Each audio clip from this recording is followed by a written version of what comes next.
Hoy os traigo las lecturas de los meses de mayo y de junio. Ya sé que es un poco pronto, que todavía no se ha acabado junio, pero la semana que viene me va a ser imposible, así que prefería dejarlo grabado ya. Así que nada, vamos a empezar. El primer libro que leí justo al empezar mayo fue Elijah's Mermaid de C. Fox.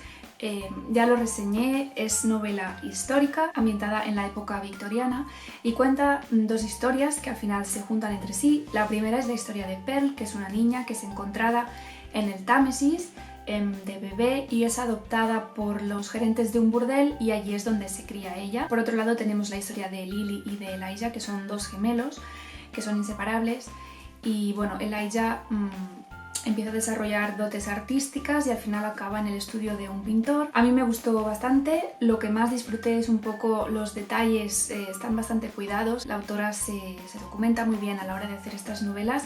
Ella se mueve casi siempre en esta época, la época victoriana, el siglo XIX, y creo que se le da bastante bien. Crea historias muy atmosféricas, muy oscuras, románticas en el sentido estricto de la palabra. Y bueno, se disfrutan bastante, a mí me gustan. El siguiente que leí fue Mansfield Park de Jane Austen, también lo habréis visto por el canal porque hice reseña.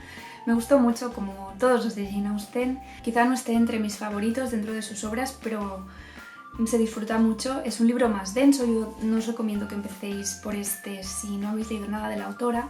Hay otros libros bastante más asequibles que este, pero este para mí es el más interesante, el más ambiguo, el más complejo a nivel de personajes. Es un libro muy psicológico y bueno, trata la historia de Fanny Price, que es una chica que de niña es acogida por sus tíos, que son ricos y viven en la campiña inglesa. Ella pues se siente muy sola porque sus primas la desprecian un poco, sus tíos tampoco se portan muy bien con ella y su único compañero es su primo Edmund. Ella pues lógicamente se acaba enamorando de su primo y todo más o menos marcha bien hasta que un día llegan a Mansfield Park dos hermanos que vienen de Londres y son un poco folloneros. Y bueno, es un poco la relación de los personajes. Es un libro muy costumbrista, como todos los de Jane Austen, y se centra mucho en el aspecto doméstico de los personajes. Y bueno, a mí me gustó muchísimo, aunque la protagonista no me acabo de convencer, pero bueno, si habéis leído a Jane Austen anteriormente, yo os recomiendo que lo probéis. Pero si no habéis leído nada de la autora, yo quizá me lo guardaría para cuando ya llevéis un poco de rodaje, porque no es tan rápido o no es tan fácil o no empatizas tanto con los personajes como en otras de sus obras. El siguiente que leí fue una recomendación de Jennifer, que es una de las libreras de la Comín. Fui allí, no sabía bien qué coger, le dije, a ver qué puedes recomendarme, búscame algo así que sea atmosférico, un poco tétrico, y ella me recomendó Ritual de David Pinner. Es un libro bastante cortito, me lo leí bastante rápido y cuenta la historia de un policía que va a un pueblo de Cornualles a investigar la muerte de una niña. Él cree que ha sido un asesinato, pero parece que el resto del pueblo está compinchado para decir que no, que ha sido un accidente, la niña se ha caído de un árbol, aquí no ha pasado nada raro. Pero enseguida nos damos cuenta que los habitantes de ese pueblo normales tampoco es que sean. Este libro es un poco paranoia. Mientras lo leía no acababa de saber si me gustaba, si no. Me estaba gustando, pero pensaba, los personajes me parecían demasiado poco construidos. Me parecían bastante de blancos y negros, pero cuando leí el final y vi de qué se trataba todo el asunto, creo que en parte mi queja era algo que estaba hecho un poco a posta. Lo que más me ha gustado de este libro es la temática oculta que encierra. El policía David está convencido de que en ese pueblo hay gente que practica brujería. Y él es una persona que es muy católico, es muy puritano. Entonces quiere intentar ir a por todas para destapar el pastel y que se demuestre que la muerte de esta niña ha sido un acto de brujería. Es un libro bastante oscuro, bastante sensual también. Te evoca imágenes muy perturbadoras, esa es la palabra. A mí me entretuvo bastante, el final me pareció bueno y era un libro del que no había oído hablar antes, así que me gustó también leer alguna recomendación que me hicieran diferente a lo que quizá yo hubiese escogido. El siguiente libro que leí fue Bird Box o A Ciegas. Esta novela la había visto por Booktube en algunos canales de habla inglesa y me había llamado bastante la atención y la verdad es que me apetecía bastante leer algún thriller y ese me atraía bastante. Os voy a poner un poco en situación. Es una novela que tiene dos líneas de acción.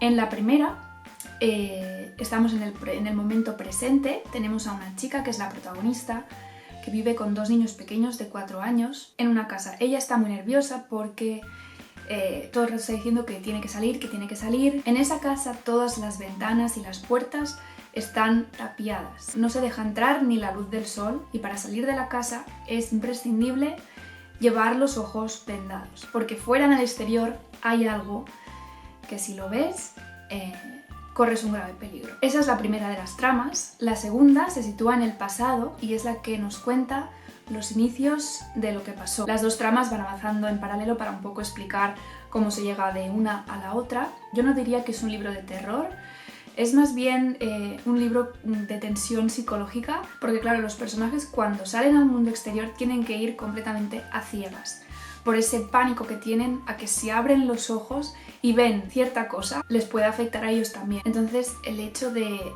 no poder utilizar el sentido de la vista crea una sensación muy claustrofóbica, muy angustiante y creo que cuadra muy bien en este libro.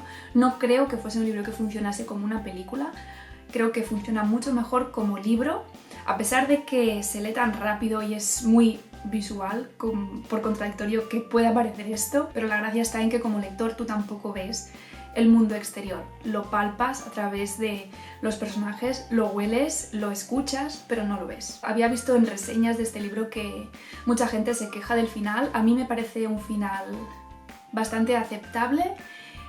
Creo que este libro lo que persigue, la intención que persigue la consigue, que es crear esta angustia, este ambiente de tensión a medida que lo vas leyendo. Y el último libro que leí lo leí con Magrat y con Carol, que bueno, hemos creado una especie de lo que nosotras nos gusta llamar aquelarre lector.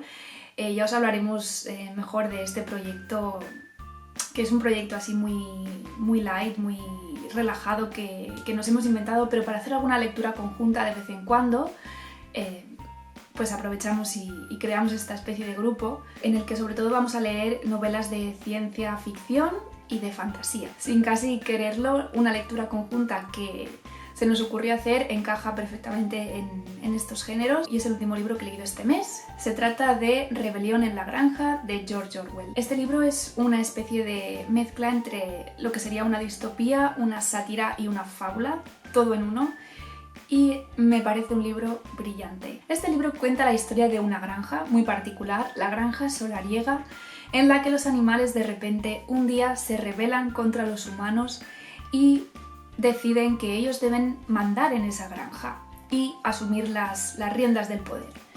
Saldrá bien, saldrá mal.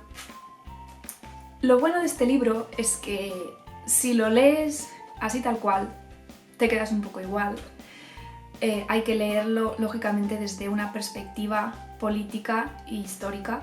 Este libro tuvo ciertas dificultades para ver la luz, porque los editores ingleses se dieron cuenta de que toda la trama política que hay en este libro y sus personajes, en concreto los cerdos, vieron que había ciertos paralelismos con la situación política rusa de ese momento, el comunismo dirigido por Stalin que había en ese momento en concreto. Así que este libro nadie lo quiso publicar por miedo a posibles represalias, porque en ese momento era impensable criticar la situación política que se vivía en Rusia. No voy a contaros nada más porque es probable que acabemos haciendo un vídeo las tres. Vale la pena pues destripar y discutirlo. Y esos han sido los libros que leí durante estos 2 meses pasados. Actualmente estoy leyendo Rusia de Edward Rutherford, ya llevo bastante con este libro, llevo un mes y voy por la mitad. Ahora justo estoy en el siglo XVII, en el inicio del Imperio de los Romanos. Ya os hablaré de él cuando lo termine, pero supongo que es un libro que yo solo recomendaría a personas que realmente estén muy interesadas en el tema, pero bueno, Otro libro que está en la lista de los que voy a leer seguro este julio es What is Not Yours is Not Yours, de Helen Oyeyemi, que voy a leer con Elena. Es una recopilación de historias cortas. Supongo que lo alternaré con Rusia porque me va bien ir haciendo parones en el otro libro e intercalar otras historias. Y eso ha sido todo por hoy. Espero que os haya gustado el vídeo, que me contéis qué habéis estado leyendo últimamente y nos vemos pronto.